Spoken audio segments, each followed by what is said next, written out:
I'm Dr. Robert Harris, International Dean and Vice President. I wanted to let you know what we are doing this evening, because it's going to be an unusual program. Some few weeks ago, Dr. Aaron Bryant was invited to Lexington, Kentucky, and to Franklin Middletown branches by Dr. Shauna Carr and Ron Glover.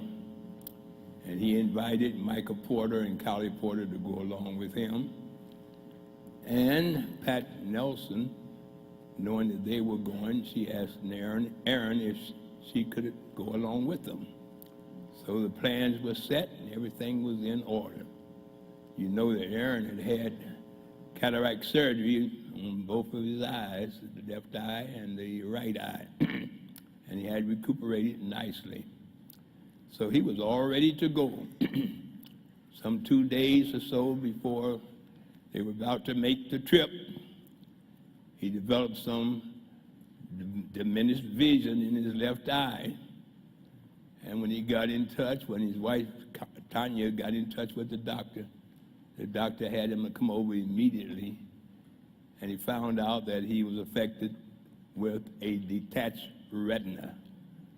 Now, the retina is the back part of the eyeball with the rods and the cones, and that is the thing that gives you vision. When that retina is detached from the basement part of the eye, then it doesn't have the nourishment and the blood supply that it should have. And it's a condition that needs to be immediately attended to. And so the ophthalmologist, one of the greatest ophthalmologists, I'm not calling his name just because we don't think it's necessary, was on the scene, and he arranged for him to have surgery to attach the retina back to the basement membrane. And he told him then, you cannot fly. So that immediately staunched all of the preparations that had been made for the trip. Shauna Carr had sent out letters to quite a few branches back there, and they were expecting a crowd of some 600 or more people, probably with a neighborhood of about 38 to 40 deans. And people had arranged for hotel reservations, and they bought airplane tickets and all like that. And when it was announced to her that Dr. Bryant could not come, it just became a very tragic situation.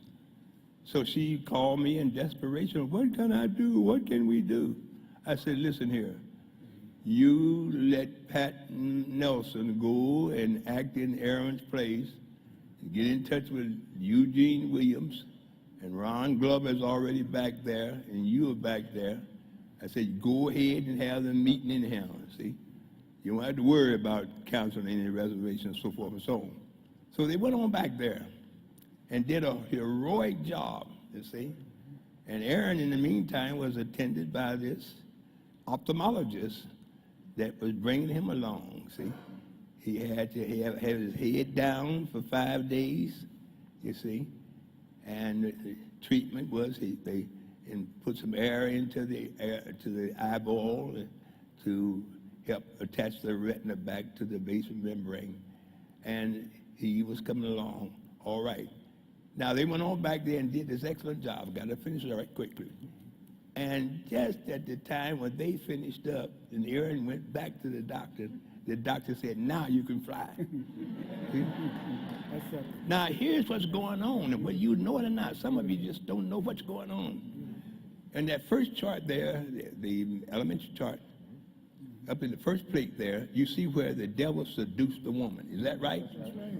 And that went on, see, and Adam was not seduced. The woman was in the transgression. Yes. And the woman got worse and worse.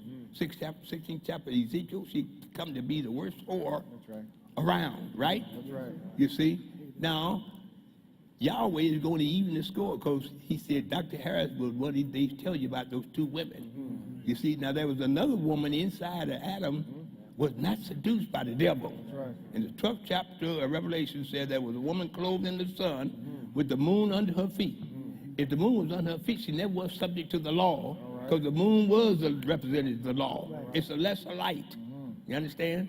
See? And this woman had the moon under her feet, and she was with child. You see? And that devil tried to deceive her, you see, and she couldn't. So then when Pat Masters goes back there, a woman, she just tore the butts off of them negative spirits back there in a while. That's and right. we want you to see the evidence. That's right. Oliver Gill didn't show up. That's right. Jeffrey Simmons, the one that's taking Oliver Gill's place, he only attended one session. That's right. I think that's the way it was.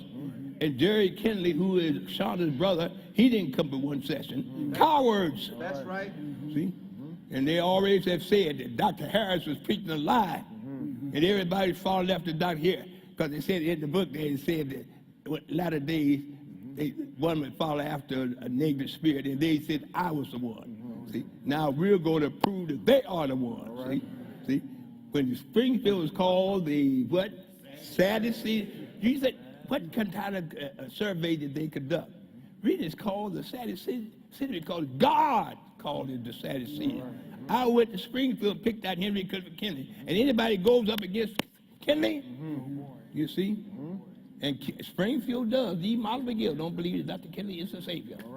And he was kin by marriage to Dr. Kinley, you see. And anybody that stand up against Dr. Kinley, I'm telling you now, you're busting the lake wide open.